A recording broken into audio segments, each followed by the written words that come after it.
Europe 1. Le grand direct des médias, Jean-Marc Morandini. Et le féminin du jour, c'est cette interview diffusée hier sur un site internet de Canal+, qui s'appelle Click TV. L'interview d'un rappeur. Ce rappeur s'appelle Lakrim. Il a été décroché par le journaliste Mouloud Achour. Alors jusque-là, a priori, rien d'anormal, sauf que ce rappeur est actuellement en cavale, recherché par la police. Jérôme Yanitchenko, bonjour. Bonjour Jean-Marc. Vous êtes notre expert média. Alors il faut revenir un peu sur la personnalité de ce rappeur qui, il y a quelques semaines, a été condamné à de la prison ferme et depuis, enfin en tout cas jusque-là, il était introuvable. Oui, depuis le 19 mars dernier, Karim Zenoud, de son vrai nom, est sous le coup d'un mandat d'arrêt. Il a été condamné à 3 ans de prison pour détention d'armes. La police a retrouvé ses empreintes digitales sur une Kalachnikov saisie chez des caïds marseillais en 2013.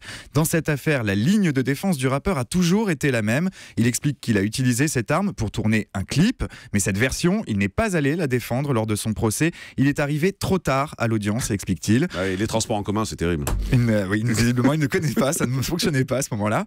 Et surtout, depuis l'annonce du jugement et de cette lourde condamnation, Lakrim a tout bonnement disparu des radars de la police. Il est donc en cavale aujourd'hui et ça fait couler beaucoup d'encre. Lakrim, vous ne le connaissez peut-être pas, mais c'est un album, Corleone, sorti en septembre dernier, vendu à plus de 50 000 exemplaires. Ça le positionne parmi les poids lourds de la scène rap française. Mais Lakrim, c'est aussi un passé sulfureux, chaotique même. C'est un vrai, c'est un dur, un rappeur au passé judiciaire déjà impressionnant. Il a volé, il a vendu de la drogue, il a braqué et il a été condamné à plusieurs reprises. Il a connu la prison à l'âge de 16 ans, il y est retourné à 17, puis à 18 ans.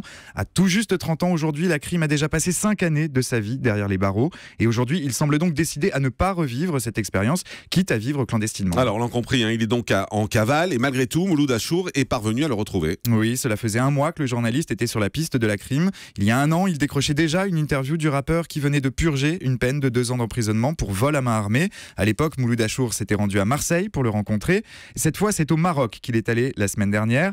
En revanche, on n'en saura pas plus sur le lieu où il se trouve précisément. Dans cette interview enregistrée au bord d'une route, dans ce qui ressemble à une zone de désert, le rappeur explique les précautions qu'il doit prendre pour rester discret. On est où là? Je peux pas te dire. Donc on n'a toujours pas le droit de le dire? Non. Parce que la condition pour qu'on fasse cette interview, on avait rendez-vous au Maroc, on a pris une voiture, on t'a suivi, et là on est après 2-3 heures de route et tu veux toujours pas nous dire où on est? Non. D'accord. Pourquoi est-ce que tu peux pas dire où on est? Parce que je me protège. Protège de quoi? Parce que j'ai des ennuis en ce moment. Enfin, au Maroc, 2-3 heures de route, ça commence à être un peu facile de le situer, mais bon, allons-y. En tout cas, les ennuis dont parle Lakrim, c'est donc cette condamnation tombée le mois dernier. 3 ans ferme pour détention d'armes, une condamnation qu'il n'accepte pas et qui justifie, selon lui, cette cavale. Cette affaire date d'avant mon incarcération et on met 3 ans ferme. Je comprends plus rien. Et à la base, c'est que votre peine est aussi donnée par rapport à votre taux de réinsertion ou pas, si on croit un peu en vous. Tu comprends? Je suis déjà réinséré, moi. Tu veux faire quoi avec moi? Alors, sinon, vous voulez prendre le risque que je rentre en prison et que je perde tout et que je sors et que je sois au niveau livré à moi-même. Tu comprends? Je suis un être humain, je suis comme tout le monde, je peux péter les plombs, je peux en avoir marre, tu comprends? Parce que, après tout, j'ai eu beaucoup de sacrifices, tu vois, pour en arriver là. Et en fait, je suis franc avec toi, c'est l'État, c'est ce système qui est en train d'essayer de me briser. Alors aujourd'hui, Lakrim affirme avoir changé. Pour lui, sa musique est le meilleur gage de sa réinsertion. Et c'est pour terminer son nouvel album qu'il ne se rend pas. En revanche, la justice, Lakrim ne compte pas la fuir éternellement. Est-ce que tu pourrais revenir en France, te rendre? Je vais le faire. De toute façon, je suis pas là pour la défier, la justice. C'est eux qui m'ont obligé à faire ça. Ils m'ont obligé à faire ça. Je peux pas faire autrement. Moralement, comment tu te sens en ce moment? Pas bien. Franchement, pas bien du tout. Psychologiquement, comment on se prépare à faire 3 ans ferme? J'en ai vu d'autres, tu comprends. C'est juste les conditions.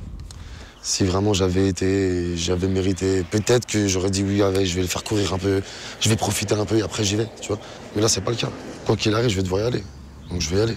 Donc tu vas assumer le fait d'aller passer 3 ans en prison? Bien sûr. Je suis obligé.